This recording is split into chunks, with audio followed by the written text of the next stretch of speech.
নমো ভগবতে বাসুদেবায় নমঃ। আপনাদের সবাইকে আপনাদের প্রিয় পরিবার আরাধনায় সাদর অভ্যর্থনা। আজকে যে তথ্যটি আপনাদেরকে প্রদান করব সেটি হচ্ছে শুকনো তুলসী। শুকনো তুলসী কাঠ আপনি যদি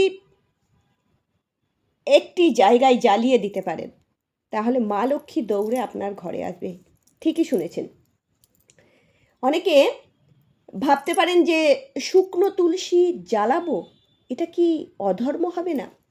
আপনাদেরকে বিভিন্ন আমাদের যে শাস্ত্র আছে, পুরাণ আছে, সেখান থেকে তথ্য প্রদান করব যে আমাদের শাস্ত্র কি বলছে শুকনো তুলসী ফেলে না দিয়ে কি করবেন, আপনার জীবন ধন্য হয়ে উঠবে। চলুন সে সম্পর্কে আমরা আপনাদেরকে জানাবো।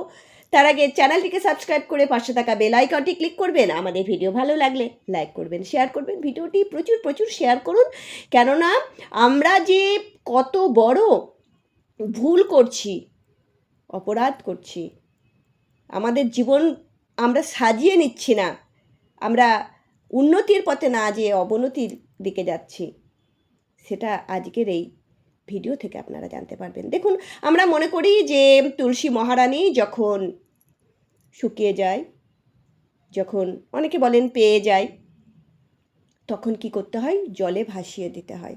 না, আপনারা যদি শ্রীধাম বৃন্দাবন যান, আপনারা দেখতে পাবেন যে সেখানে যখন তুলসী মহারানী শুকিয়ে যায় তখন ফেলে দেওয়া হয় না, জলে ভাসিয়ে দেওয়া হয় না, যমুনার জলে ভাসিয়ে দেওয়া হয় না, সংরক্ষণ করা হয়। কিসের জন্য?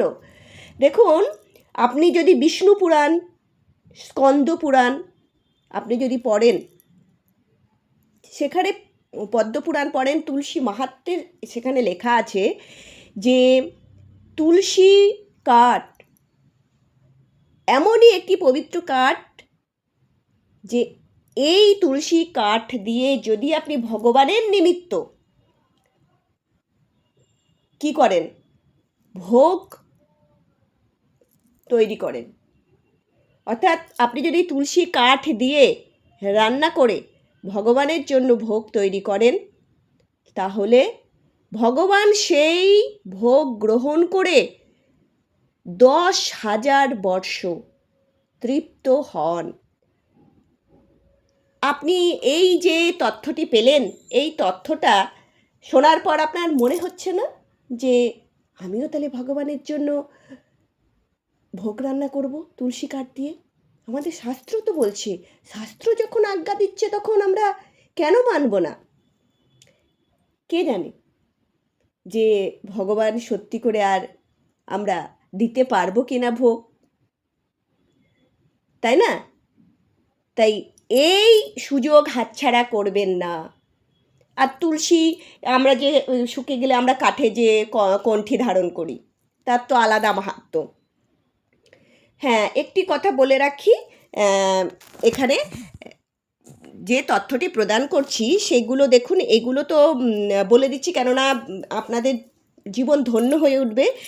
আর তুলসী কণ্ঠে ধারণ করার পর কখনোই কিন্তু মাছ, মাংস, পেঁয়াজ, রসুন, অভক্ষ্য গ্রহণ করবেন না। অনেকে বলেন যে আমার গুরুদেব বলেছেন। দেখুন, শাস্ত্রে কোনো গুরুদেব বলতে পারবেন না যে শাস্ত্রে বর্ণনা করা আছে যে তুলসী কণ্ঠি ধারণ করে, তুলসী মালা ধারণ করার পরও মাছ, মাংস, পেঁয়াজ, রসুন, এই আমিষ খাদ্যদ্রব্য অভক্ষ্য গ্রহণ করা হয়। যদি তিনি দেখাতে পারেন, যদি কেউ দেখাতে পারেন যে লেখা আছে, তাহলে আপনারা যা বলবেন সেটা করব। কোনো শাস্ত্রে কোথাও কেউ দেখাতে পারবেন না। তাই এমন গুরুদেবের কথা শুনুন যিনি প্রকৃত জ্ঞানী। কোনো গুরুদেবকেই কিন্তু ছোট করছি না, কিন্তু প্রকৃত জ্ঞানী, শাস্ত্রসম্মত জ্ঞানী, সেই গুরুদেবেরই পথ নির্দেশনায় চলুন। আর এই চন্দন কাঠ, আরেকটি কথা বলি, চন্দন কাঠ আমরা তো চন্দন ঘষি, তুলসী কাঠ দিয়ে যদি আপনি ঘষে ভগবানকে, যদি তার মধ্যে কর্পূর দেবেন, তার মধ্যে একটু হলুদ দেবেন, তার মধ্যে কুমকুম দেবেন, আর তার মধ্যে কি দেবেন, কেশর দিয়ে যদি আপনি ঘষে ভগবানকে অর্থাৎ নারায়ণকে, শিব বিগ্রহকে, নারায়ণের যে কোনো শিব বিগ্রহকে আপনি যদি তিলক প্রদান করতে পারেন, নিবেদন করতে পারেন, তাহলে এটাকে হরিচন্দন বলে। হরিচন্দন প্রদান করলে এটা রোজ করতে পারেন, কোনো অসুবিধা নেই। আর এই চন্দন শ্রী বিষ্ণু গ্রহণ করে কি করেন, আপনাকে আপনার জীবিত অবস্থায় আপনাকে দর্শন অবশ্যই দেবেন, শাস্ত্রে পরিষ্কার লেখা আছে। আরেকটি কথা বলে রাখি, প্রত্যেকের বাড়িতে সংরক্ষণ করে রাখবেন। যখন কেউ মারা যাবেন, দেহ রাখবেন, তখন অবশ্যই তার চিতাতে একটি তুলসীর কাঠ প্রদান করবেন। হ্যাঁ, ঠিক শুনেছেন, সে যত বড়ই পাপী হোক না কেন, দেখুন তার তো পাপের শাস্তি তাকে ভোগ করতেই হবে, তাই না? চিত্রগুপ্তর খাতায় তো সবই লেখা আছে, কিন্তু তাকে আর পুনরপি জননম পুনরপি মরণম মাতৃ জঠরের যে যন্ত্রণা, সেই যোনিতে, এক যোনি থেকে এক যোনিতে তার যে আবর্তন বিবর্তন যাই বলুন না কেন, সেটা আর তার করতে হবে না, অর্থাৎ সে আর জন্মাবে না, সে মুক্তি লাভ করে যাবে। তাই অবশ্যই তুলসী কাঠ, আপনি শ্মশান যাত্রী হন বা না হন, একটি তুলসীর কাঠ অবশ্যই কী করবেন, দিয়ে দেবেন। ও, যেটা বলছিলাম, একটি তুলসী কাঠ, সমস্ত কাঠের মধ্যে একটি তুলসী কাঠ দেওয়া মানে সমস্ত কাঠই তুলসী কাঠ হয়ে যায়। আর আরেকটি কথা বলে রাখি, যদি কোনো ভক্ত যখন মারা যাবেন, তুলসীর কাঠ যখন মালা যখন তার গলায় থাকবে, খুলবেন না, সেটা নিয়েই তার অন্তিম সংস্কার করে দেবেন। আর যদি এই তুলসীর ধুনো দিতে পারেন, নেগেটিভিটি আপনার বাড়ি থেকে চলে যাবে। আপনি যজ্ঞর সময় দিতে পারেন, তাহলে লক্ষ্মী লাভ হবে। যজ্ঞের সময় এই তুলসীর কাঠ আপনি প্রদান করতে পারেন। আর এই তুলসীর কাঠ দিয়ে আপনি প্রদীপ প্রজ্বলন করতে পারেন। কার্তিক মাসে তো এটা হয়, এটা প্রত্যেক দিন করতে পারেন। যখন আপনি প্রদীপ জ্বালাবেন, উস্কে দিই যখন আমরা কোনো কিছু দিয়ে, একটা সলতে বা পোলতেটা, সেটা এই কাঠটা দিয়ে উস্কে দেবেন, এবং কাঠের মধ্যে ঘি লাগিয়ে এটা জ্বালিয়ে তারপরে আপনি প্রদীপ জ্বালাবেন। আপনাদের হাতে ব্রহ্মাস্ত্র তুলে দিলাম,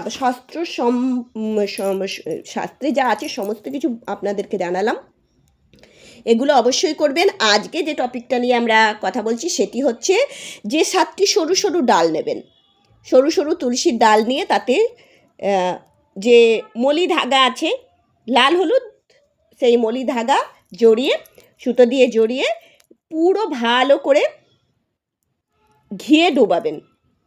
আপনি যদি একদম পুরো যেন কাঠ দেখতে না পাওয়া যায়, মলি ধাগা ভালো করে জড়িয়ে ঘিয়ে ডোবাবেন।